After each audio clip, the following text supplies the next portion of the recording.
ओम सच्चिदानंद रूपाय विष्णुत्पत्त्यादिहेतवे तापत्रय विनाशाय गोविंदाय नमो नमः। ओम कृष्णाय वासुदेवाय हरये परमात्मने प्रणताक्लेशनाशाय गोविंदाय नमो नमः। नमस्कार, स्वागत है आपका आचार्य वाणी में। मैं आचार्य डॉक्टर विक्रमादित्य आपके साथ हूँ। आज का विषय हमारा है कन्या राशि वालों के लिए सितंबर के अंतिम भाग में ग्रह नक्षत्रों का प्रभाव किस प्रकार का योग बना रहा है। ग्रह नक्षत्रों को समझें तो कन्या राशि वालों विशेष तौर पर आपकी राशि के स्वामी बुध हैं और बुध महाराज अपनी राशि में आ रहे हैं इस सितंबर के अंतिम काल में, और सूर्य और केतु वहाँ पहले से विराजमान है। सूर्य केतु के साथ साथ आप ये समझें कि उन पर मंगल की दृष्टि है और सितंबर खत्म होते होते अक्टूबर के आरंभ काल में चंद्रमा भी वहाँ बैठ जाएंगे, चतुर्ग्रही योग बन जाएगा, उस पर मंगल की दृष्टि रहेगी, अनहोनी का योग बनता दिखाई देगा। और इसके साथ साथ इस समय जो काल योग चल रहा है, दो ग्रहण के बीच में मध्यकाल चल रहा है। चंद्र ग्रहण हो चुका है, सूर्य ग्रहण होने वाला है, और जहाँ जहाँ ये ग्रहण का प्रभाव है वहाँ अनहोनी का योग बनता दिखाई देगा। विश्व में कुछ ना कुछ समस्याएं उत्पन्न करने की ग्रह योग दिखा रहे हैं। जिस प्रकार से शास्त्र में प्रमाणित जो बातें हैं ग्रह योग को देखते हुए वो हम आपके समक्ष उपस्थित कर रहे हैं। साथ साथ श्राद्ध का समय चल रहा है और श्राद्ध में हम सबको अपने श्राद्ध में श्रद्धा का समर्पण अवश्य करने का प्रयास करना चाहिए। सनातन संस्कृति में ये सुंदर कृत्य जो बताए गए हैं, इन सब चीज़ों से आप अपने जीवन के कष्टों को दूर करने की योजना। कई बार हमारे जीवन में सब कुछ बढ़िया चल रहा होता है लेकिन एकदम सब चीज़ ठप हो जाती हैं, हमारी मेहनत का फल हमें भी नहीं मिलता है। कई बार चलती चलती अनेक प्रकार की समस्याएं उत्पन्न करने की योग दे देते हैं। हर फेज़ के अंदर जो समझ में नहीं आता है कि सब कुछ ठीक कर रहे हैं, सामने वाला भी वही कार्य कर रहा है, मैं भी वही कार्य कर रहा हूँ, लेकिन सफलता नहीं मिल रही है। हो सकता है कहीं ना कहीं पितृ ऋण की समस्या जीवन में कई बार हो जाता है इस प्रकार के योग, तो कहीं उन सबको ठीक करने के लिए श्राद्ध शास्त्र में इसी प्रकार से आते हैं, हमें विश्वास रखना चाहिए। बहुत सारे लोग भ्रांतिवश आपके मन में शंका उत्पन्न करने के योग बना देते हैं। कई प्रकार से लोगों ने अनेक अनेक उपहास के रूप रास्ता बनाए हैं कि जिस प्रकार से हमारी संस्कृति को सोचे कितनी बढ़िया संस्कृति हमारी और उसके अंदर हर चीज़ को वैज्ञानिक रूप समझाने का प्रयास किया, लेकिन कुछ आडंबरवादियों के नाम पर लोगों ने हमारे शास्त्र को अवैज्ञानिक बताने का प्रयास किया है। अनेक अनेक research, theosophical society world wide इसके ऊपर समय समय से, मैनी बेसेंट के टाइम से, डब्ल्यू बीटर के समय से विदेशी लोग भी इस सब चीज़ों में शोध करते आए हैं और उन सब ने अपने इनविजिबल हेल्पर नाम की पुस्तकों में और बहुत सारे थियोसॉफिकल सोसाइटी की बुक्स में भी उसको जो शास्त्र में प्रमाणित बातें हैं उनको सत्य कहा गया है। तो आपको समझना चाहिए कि ये सब चीज़ें कहीं ना कहीं सत्य हैं। खैर, आपकी राशि के अनुसार से क्या बात कर लेते हैं कि क्या कुछ होने के योग हैं कन्या राशि वालों के लिए, क्या योग बनेंगे इस सितंबर के मध्य का अंतकाल में, वो आपको समझना चाहिए। 21 तारीख से आरंभ करते हैं। 21 तारीख को 31 सितंबर को शनिवार का अवसर, और साथ साथ आश्विन मास के कृष्ण पक्ष की चतुर्थी तिथि है, और ग्रह योग के अनुसार से भी क्या योग बन रहा है वो भी आपको जानने को मिलेगा। ग्रह थोड़े भारी दिखाई देते हैं, मनोमस्तिष्क में थोड़ा सा ऐसा योग बन सकता है कि हर चीज़ को काम करने में बंधन अंडर ऐसा दिखाई दे रहा है कि बंधन में काम कर रहे हैं, और बहुत सारी कुछ ना कुछ रिजर्वेशंस मनोमस्तिष्क को परेशान करती दिखाई दे, खुल के काम करने में दिक्कत आने के योग बनते दिखाई देंगे। शनिवार का अवसर है और आपकी राशि के अनुसार से बात करें तो शनि इन दिनों वक्री होकर छठे भाव में बैठे हैं, स्वग्रही होकर। ये कहीं ना कहीं कुछ विपत्तियां उत्पन्न करने के योग लगातार बना रहे हैं। तो शनि को मनाएं साहब, शनि को मनाएंगे तो सुख पाएंगे। इस दृष्टिकोण से समझ लीजिए, शनि को मनाने के लिए सबसे श्रेष्ठ आपकी राशि के अनुसार से समझ लीजिए क्या उपाय करना चाहिए। हनुमान चालीसा का पाठ, हनुमान जी को चूल्हा चढ़ाएं, शनि के मंत्र के निमित्त शनि का मंत्र जप करें, ओम प्रांग प्रींग प्रौंग से शनिश्चराय नमः। क्योंकि शनि इन दिनों थोड़े से खराब ही चल रहे हैं, मंगल पर दृष्टि भी डाल रहे हैं, मनोमस्तिष्क में भी थोड़ा सा रिजर्व चल रहा है, योग प्रभाव उत्पन्न कर रहे हैं, वो समझ में आता है। चतुर्थी का श्राद्ध इस दिन किया जाएगा, तो अपने पितरों के निमित्त ब्राह्मण भोजन, तर्पण इत्यादि अवश्य करने का प्रयास करें। शास्त्र के दृष्टिकोण से मध्याह्न काल में ये कर्म अवश्य किया जाना चाहिए। 22 तारीख की दिन बात करें तो रविवार का अवसर, पंचमी तिथि है। वृषभ राशि में सुबह सुबह चंद्रमा प्रवेश कर जाएंगे और साथ साथ वृक्ष नक्षत्र के द्वितीय चरण में बृहस्पति प्रवेश कर जाएंगे। गजकेसरी योग आपकी राशि के अनुसार से भाग्य स्थान में बनता दिखाई दे रहा है, जो आपके लिए आने वाले 2-3 दिन में अच्छा सा लाभ देने के योग बनाता दिखाई देगा। आप अपने विश्वास से, बाहुबल पर विश्वास रखते हुए कार्य करें, सुंदर भाग्य भी साथ दे रहा है। भाग्यम फलति सर्वत्र न च विद्या न च पौरुषम। भाग्य के खेल बड़े निराले होते हैं, तो ये समय आपके अनुकूल है। बहुत सारी चीज़ों को यदि सही से करेंगे तो आपके लिए लाभ के रास्ते बनते दिखाई देंगे। बहुत बढ़िया तरह से ग्रहों का योग बन रहा है। धर्म में आपकी आस्था जागेगी, धर्म में विश्वास जागने के योग बनते दिखाई दे रहे हैं। तो ऐसे में विशेष तौर पर पंचमी का श्राद्ध इस दिन किया जाएगा। अपने पितरों के निमित्त तर्पण इत्यादि अवश्य करें, ब्राह्मण भोजन कराएं, गऊ ग्रास निकालें, श्वान को बलि दें, विशेष तौर पर कुछ भोजन का पदार्थ निकाल दें और चींटियाँ इत्यादि को, कौवे इत्यादि को, भिक्षुक इत्यादि को अवश्य कुछ भोज्य पदार्थ दें। उससे पितरों की शांति, उनके पितृ ऋण का जो वास्तविक निवारण है वो अवश्य होने के योग बनेंगे। और ग्रह नक्षत्र बड़े सुंदर हैं। सूर्य को जल देकर दिन आरंभ करें, गायत्री का पाठ करें, यह आपके लिए सबसे श्रेष्ठ उपाय है। 23 तारीख सोमवार का अवसर, षष्ठी तिथि है और इस दिन ग्रह नक्षत्रों के दृष्टिकोण से बहुत महत्वपूर्ण, आपके ग्रह के राशि के स्वामी, जो आपकी राशि लग्न के स्वामी जो हैं, कन्या राशि के स्वामी जो हैं बुद्ध हैं, वो पदार्पण कर रहे हैं, उच्च के हो जाएंगे बुद्ध यहाँ पर आकर। 12वें भाव से निकलकर जो कुछ दिन से आपको कष्ट देने के योग बना रहे थे, कम से कम आधी अवस्था ठीक हो जाएगी उनकी, लेकिन फिर भी सूर्य के साथ अस्त चल रहे हैं तो इसलिए उनको शक्ति देने की आवश्यकता पड़ेगी। जितनी बुद्ध को शक्ति दोगे ना, ये ग्रह उतना बढ़िया आपके लिए, जितने दिन 20-25 दिन यहाँ रहेगा वो आपको लाभ देने के योग बनाएगा। चीज़ों को बहुत बढ़िया तरीके से सुव्यवस्था करने का प्रयास करें। केतु के उच्च का बुद्ध केतु के साथ विराजमान, सूर्य के साथ विराजमान है, तो ये अच्छा योग बन रहा है और ऐसे में इसको थोड़ी शक्ति और देने की आवश्यकता है। कोशिकाएं हरी चीज़ों का दान करें, ब्रांग ब्रिंग ब्रोंग से बुधाय नमः इस मंत्र का जप करें, विश्वास साथ काम करने का प्रयास करें तो अच्छा होगा आपके लिए। ग्रह योग अच्छे बनते दिखाई दे रहे हैं। बृहस्पति भी बहुत सुंदर, चंद्रमा भी बहुत सुंदर और सुबह 10:10 पर बुद्ध का ये पदार्पण, ये भी अच्छे ही योग बनाता दिखाई दे रहा है। 24 तारीख की दिन बात करें, मंगलवार का अवसर, सप्तमी तिथि है और मिथुन राशि में चंद्रमा का प्रवेश होता दिखाई दे रहा है। आशीर्वाद से मेवा प्राप्त होने के योग बन सकते हैं।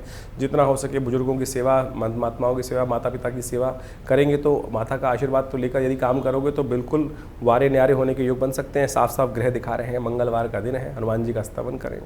सप्तमी सुंदर रूप से विराजमान है। सप्तमी का श्राद्ध इस दिन किया जाएगा। मध्याह्न काल शास्त्र में सबसे बढ़िया कहा जाता है, जो विशेष तौर पर आपको श्राद्ध के निमित्त करना चाहिए, तर्पण के निमित्त करना चाहिए, ब्राह्मण भोजन के निमित्त करना चाहिए।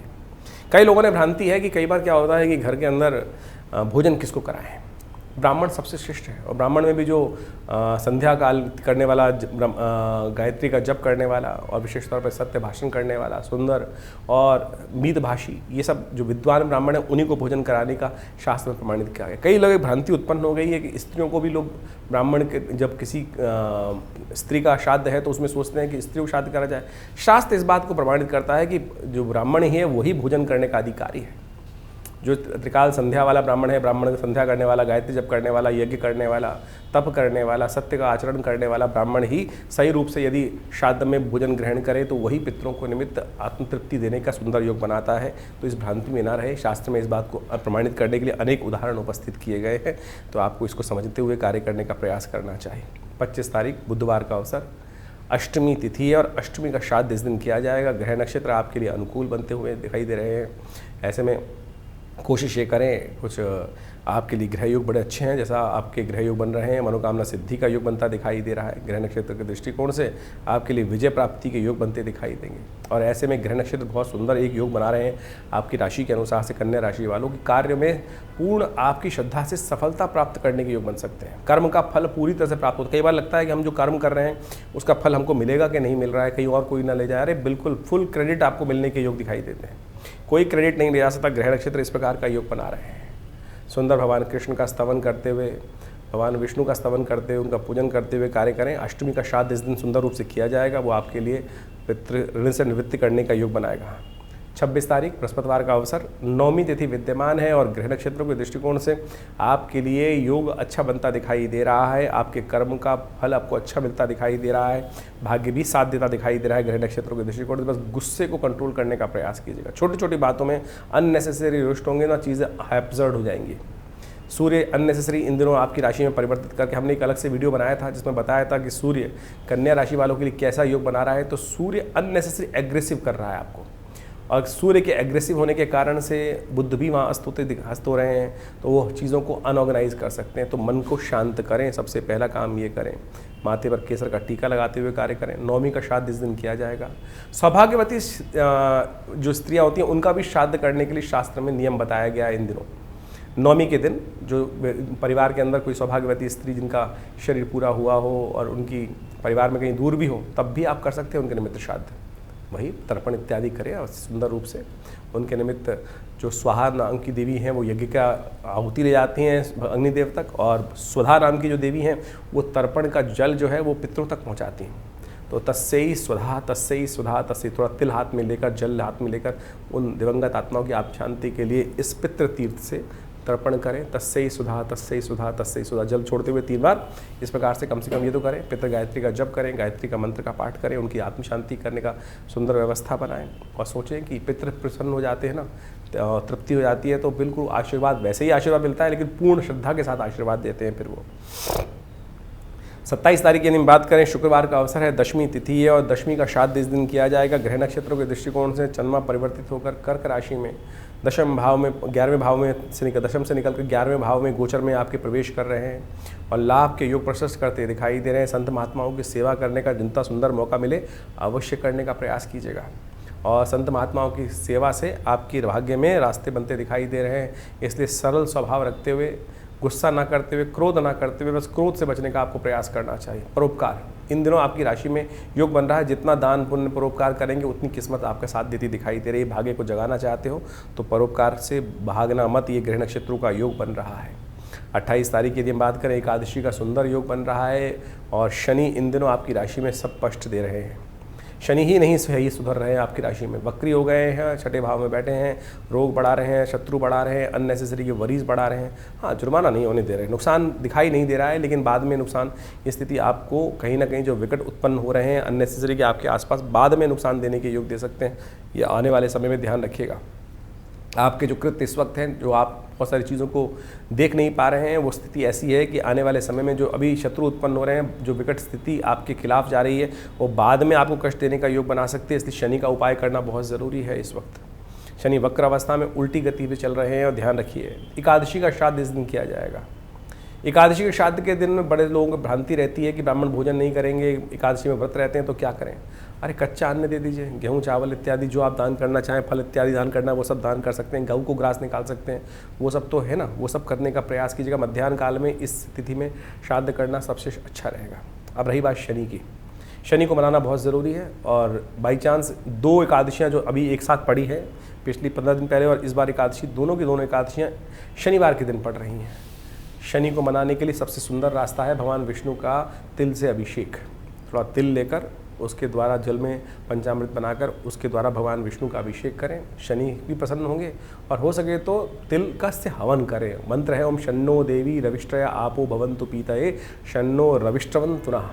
ये शनि का मंत्र है, वेद मंत्र है। इसके द्वारा 5 आहुति भी दे देंगे, 11 आहुति भी दे देंगे तो शनि को ठीक करने के लिए रास्ता, शनि के दोषों को परिहार करने के लिए रास्ता आपको प्राप्त हो जाएगा। ये सुंदर अवश्य वैदिक मार्ग है, इसको अपनाने का प्रयास करना चाहिए।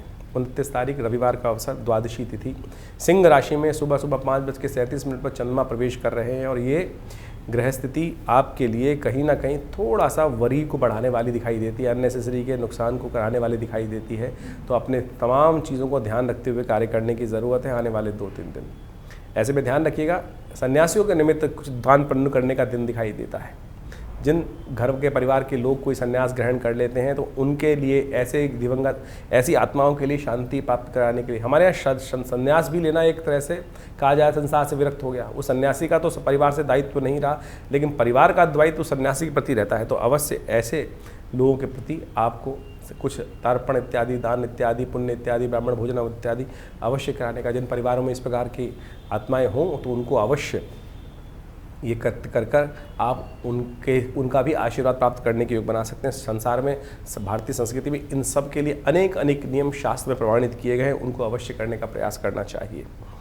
बात कर लेते हैं 30 तारीख की, सोमवार का अवसर और ग्रह नक्षत्र कुछ भारी चल रहे हैं, उनको मनाने का दिन अद्भुत है क्योंकि शनि महाराज आपकी राशि के अनुसार से जहाँ चल रहे हैं, प्लस सूर्य जिस प्रकार के ग्रह योग बना रहे हैं, ये सब कहीं ना कहीं बने बनाए कार्य को भाग्य से जगाने के लिए बृहस्पति इतना सुंदर योग बना के बैठे हैं। लेकिन सूर्य ने यहाँ पर आकर सब चीज़ों में एग्रेसिवनेस के साथ समाप्त कष्ट देने के योग बना रखे हैं, तो उनको ठीक करने का दिन है। सोमवती विशेष तौर पर प्रदोष का योग है, सोम प्रदोष का योग बन गया है। त्रयोदशी उदयातिथि है, त्रयोदशी का श्राद्ध इस दिन किया जाएगा। त्रयोदशी में के दिन जिन प्रेतात्मा गमन हो उनके निमित्त ब्राह्मण भोजन, तर्पण इत्यादि कराने का प्रयास करें। साथ साथ भगवान शंकर का शाम को स्तवन करें रुद्राभिषेक के द्वारा, ओम त्र्यंबकम यजामहे उनका मंत्र जप करते हुए। हो सके तो शांति अध्याय जो है दुर्गाष्टाध्यायी के अंदर अंतिम 8वां अध्याय जो है सप्तम अध्याय के बाद जो अध्याय शुरू होता है वहाँ पर विशेष तौर पर उसके अध्याय का जिसमें मंत्र आया, हम शन्नो देवी रविष्ट्रयापो भवन्तु पीतय शन्नो रविष्ट्रवन्तुना, इस मंत्र के द्वारा या त्र्यंबकम यजामहे सुगंधिम पुष्टिवर्धनम मुर्वारुकमिव वंदनान् मृत्युर्मुक्षीमामृतात्, इस मंत्र के द्वारा भगवान शंकर का अभिषेक करें। कहा जाता है कि प्रदोष काल जो है वो समस्त दोषों को रहित करने वाला है, समाप्त करने वाला है। सोम प्रदोष अद्भुत है।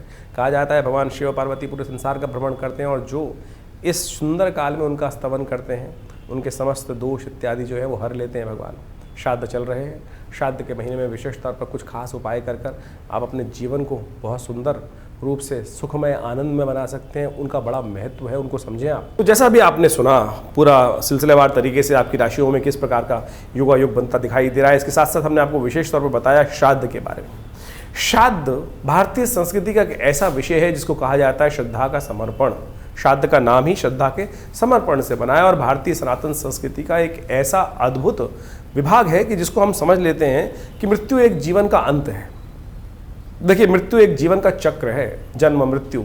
इस संसार में न तो जन्म का चक्र कभी समाप्त होता है, ना मृत्यु का चक्र कभी समाप्त होता है। पुनरपि जन्मम पुनरपि मरणम शास्त्र में कहा गया है और आदि शंकराचार्य जी ने इसको प्रतिपादित भी किया है कि हम बार बार जन्म लेते हैं और बार बार मृत्यु को प्राप्त होते हैं। तो इसलिए ये जो हम सोच के आते हैं कि एक बीज को डाला, उसके बाद समाप्त हो गया बीज, उसके बाद जीवन की लीला समाप्त, उसके बाद कुछ नहीं, मृत्यु के बाद भी आगे बहुत कुछ है। पुनरपि जन्मम, ये बात सैद्धांतिक तौर पर सत्य के रूप में शास्त्र में प्रतिपादित की गई है। श्राद्ध उसका वास्तविक तौर पर प्रमाण है। ज्योतिष उसका वास्तविक तौर पर प्रमाण है कि हम पुनर्जन्म में विश्वास करने वाले लोग वास्तविक तौर पर भारतीय संस्कृति का एक वैज्ञानिक स्वरूप है ज्योतिष। ज्योतिष के अंदर हम जब दशाओं को निकालते हैं, गतरक्ष सर्वक्ष इत्यादि नक्षत्र की कैलकुलेशन करते हैं तो उसके अंदर भुक्त भोग्य की व्यवस्था आती है कि कितनी दशा, कौन सी दशा नक्षत्र के किस अंश पे आपका जन्म हुआ है, किस वेला में आपका जन्म हुआ है, उसके अनुसार से उस नक्षत्र के अनुसार से कौन सी दशा में आपका जन्म हुआ, कितना भुक्त हो चुका था, कितना भोग्य बाकी है। यानी हम जब आप अपनी विंशोत्तरी दशा को देखेंगे अपनी जन्मपत्री के अंदर तो वहाँ लिखा होता है जैसे किसी की दशा में कौन सी दिशा में जन्म हुआ, तो कितना आप पूर्व जन्म में भोग चुके हैं और उसकी बैलेंस दशा जो है वो इस जन्म में आपको भोगने को मिलने वाली है। तो उसके हिसाब से पूरा यानी गतरक्ष सर्वक्ष निकाल कर आप सही समझ सकते हैं कि ये जीवन बार बार प्राप्त होने वाला है। तो उसी प्रकार से और पुनर्जन्म जो है वो इतनी जल्दी होता नहीं है, हमारे यहाँ शास्त्र में कहा गया है। बहुत सारे लोग भ्रांति के रूप में इस कथाओं को सुना देते हैं कि व्यक्ति की मृत्यु हुई, जीवन समाप्त हुआ और कुछ ही दिनों में उसका पुनर्जन्म प्राप्त हो गया। लेकिन शास्त्र प्रतिपादित करता है कि हर व्यक्ति को अपने, देखो 1 वर्ष तक तो आपको प्रेत योनि में ही रहना है जीवन समाप्त होने के बाद। जब तक आपकी उन्मासिक श्राद्ध पूरे नहीं हो जाएंगे, यानी 1 वर्ष तक, 1 वर्ष के बाद ही व्यक्ति प्रेत योनि से निकलकर पितृ योनि में जाता है। तो उस 1 वर्ष के अंदर तो प्रेत योनि होनी है, तो इतनी जल्दी पुनर्जन्म होना ही नहीं है। तो इस बात को हम समझें कि श्राद्ध किनको करना है किनको नहीं करना, ये तो भेद हो ही नहीं सकता। क्या स्त्री, क्या पुरुष, क्या छोटा, क्या बड़ा, हर कोई अपने दिवंगत आत्माओं की आत्म शांति के लिए श्राद्ध कर सकता है। जब हम श्राद्ध करते हैं तो वे देवताओं का श्राद्ध करते हैं, ऋषियों का श्राद्ध करते हैं। सप्त ऋषियों का श्राद्ध के साथ साथ हम ब्रह्मा विष्णु महेश इत्यादि समस्त ऋषिगण का भी श्राद्ध करते हैं, अवतर्पण इत्यादि करते हैं ना साथ में। तो इस बात को समझे, कोई भी किसी के निमित्त श्राद्ध कर सकता है। तो श्राद्ध इत्यादि श्रद्धा का समर्पण तो कहीं भी किया जा सकता है ना। तो आज बहुत सारे लोग कहते हैं कि भाई बड़े भाई कर लेंगे, छोटे भाई नहीं करेंगे, भाई कर लेंगे, स्त्रियां बहनें नहीं कर सकती। अरे कोई भी कर सकता है। राम की जब भगवान रामायण के अंदर इस कथा को बड़ी सुंदर तरीके से कहा गया है कि भगवान राम जब गया पहुँचे और उन्होंने वो श्राद्ध कर्म करने के लिए लक्ष्मण जी को हाट भेजा, दुकान में भेजा कि सामान लेके आओ, कि व्यवस्था करो, श्राद्ध करना है। और जब वो नहीं पहुँच पाए समय से तो भगवान राम स्वयं लक्ष्मण जी को देखने गए, तब तक श्राद्ध का मुहूर्त ना निकल जाए, भगवती ने स्वयं वो श्राद्ध कर्म पितरों के निमित्त किया। तो जब सीता जी कर सकती हैं श्राद्ध स्त्री होते हुए, तो आप ये किस बात भ्रांति में बसे हुए हैं कि नहीं केवल पुरुष ही श्राद्ध कर सकते हैं। शास्त्र, भारतीय संस्कृति स्त्री पुरुष में कोई भेद नहीं मानता है। ये बात हमको अच्छे से समझ लेनी चाहिए। कुछ लोगों ने इनको अनेक प्रकार से उपस्थित करने का प्रयास किया, वो मति भ्रम हो सकता है, व्यक्तियों के ज्ञान के ऊपर समस्या हो सकता है। लेकिन जो मैं कथा में आपके समक्ष उपस्थित कर रहा था कि भगवान राम की अनुपस्थिति में भगवती सीता ने स्वयं पितृ इत्यादि यानी दशरथ इत्यादि जी का श्राद्ध करने के लिए गया में सुंदर व्यवस्था बनाई।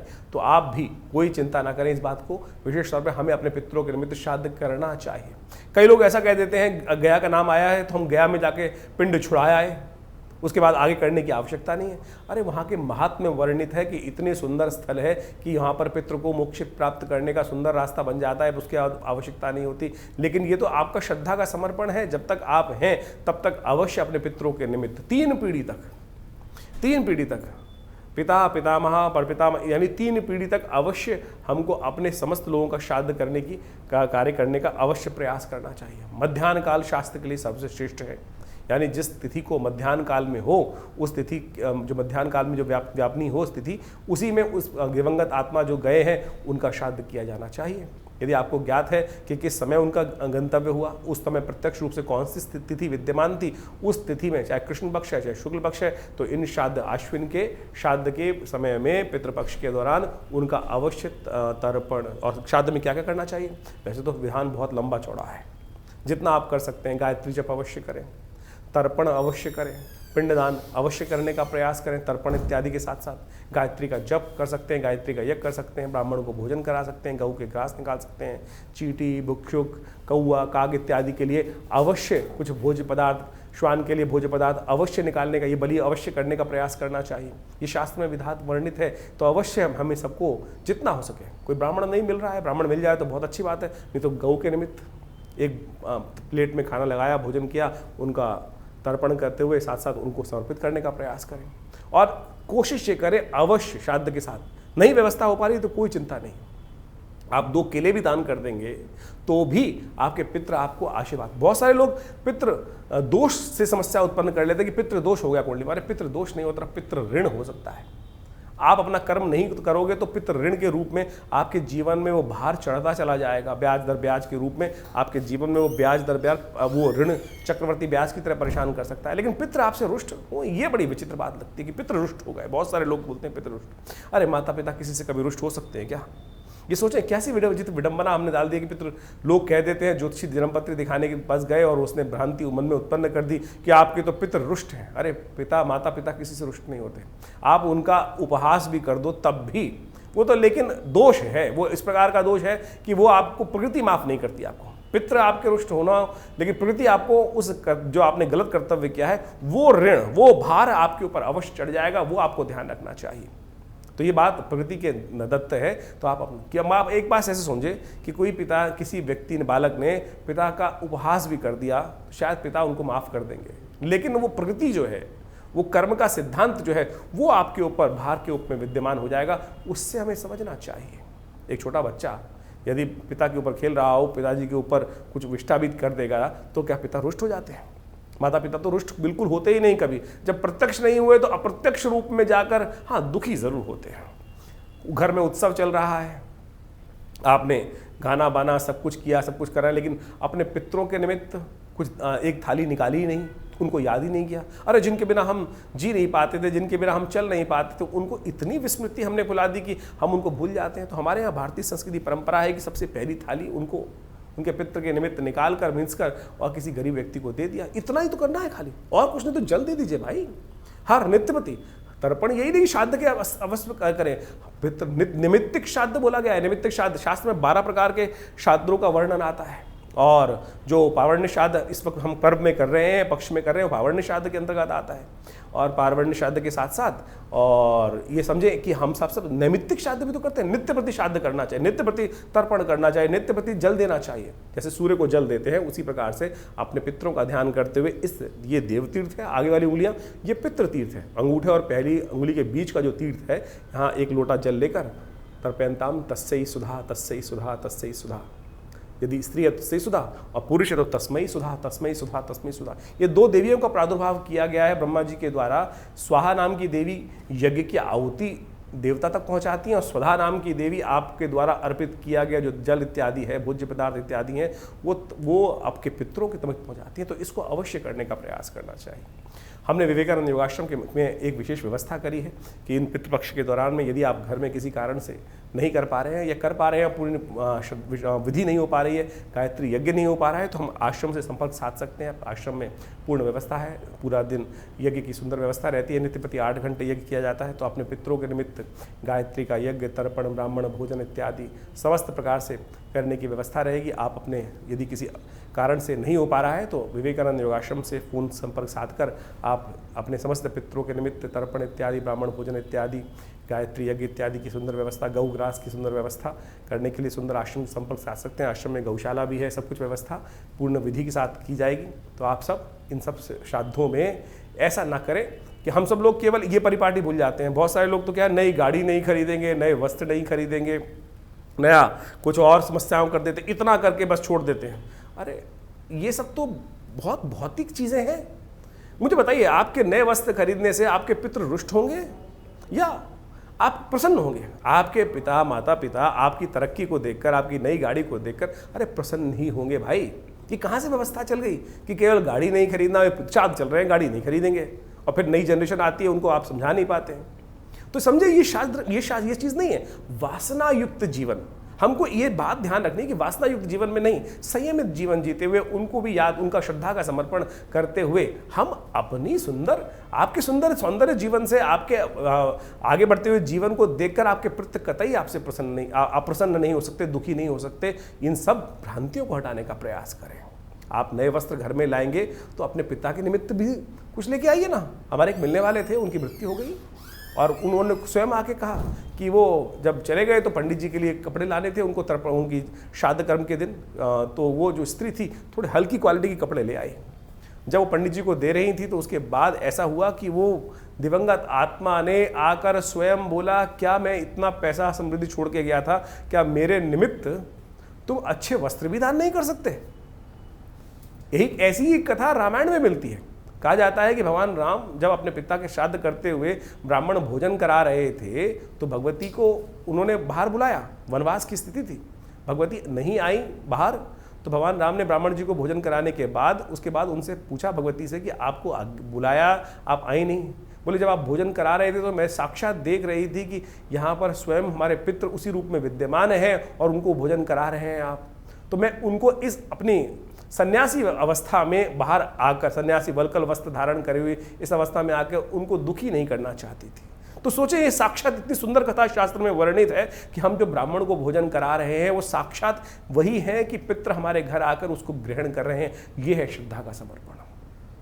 आप ये सोच के बैठे ब्राह्मण भोजन करा रहे, टाइम बार बार देखे जा रहे हैं, कब जाएंगे पंडित जी, कब कितना खाएंगे, कितनी रोटी खाएंगे। ये स्थिति मन में ना रखें। श्रद्धा का समर्पण पूर्ण श्रद्धा के साथ सोचें। आपकी जब पितृ ऋण चढ़ता है ना, जब नहीं आप निवृत्त होते हैं तो कितना भार, जीवन में चलते चलते व्यवसाय में कष्ट, कुछ ना कुछ चलते हुए गलती हुई गाड़ी रुक जाती है, अनेक प्रकार की जो समस्याएं जीवन में उत्पन्न हो जाती, समझ में ना आ रहा हो तो कहीं ना कहीं सोचना, क्या आपने पितृ ऋण से निवृत्ति का मार्ग सोचा है? ये श्राद्ध जो है ये वर्ष में जो 16 दिन का दिन आते हैं ये इसीलिए है कि अपने पितरों को याद रखो। वैसे तो नित्य प्रति करना चाहिए। तो आप इस विज्ञान को, इस अध्याय को सही रूप से समझने का प्रयास करें। हमारा इस चैनल के माध्यम से इन सब विज्ञानों को आपके समक्ष उपस्थित करने का ही एक प्रयास है। और विवेकानंद योगाश्रम इन समस्त कर्मों में आपके साथ रहता है। भी आने वाले दिनों में बड़े विशेष तौर पर नवरात्र आने वाले हैं और नवरात्रों में भी बहुत विशाल यज्ञ माँ भगवती के सानिध्य में वहाँ रहेगा, उसमें भी आप जुड़िएगा। धन्यवाद, नमस्कार।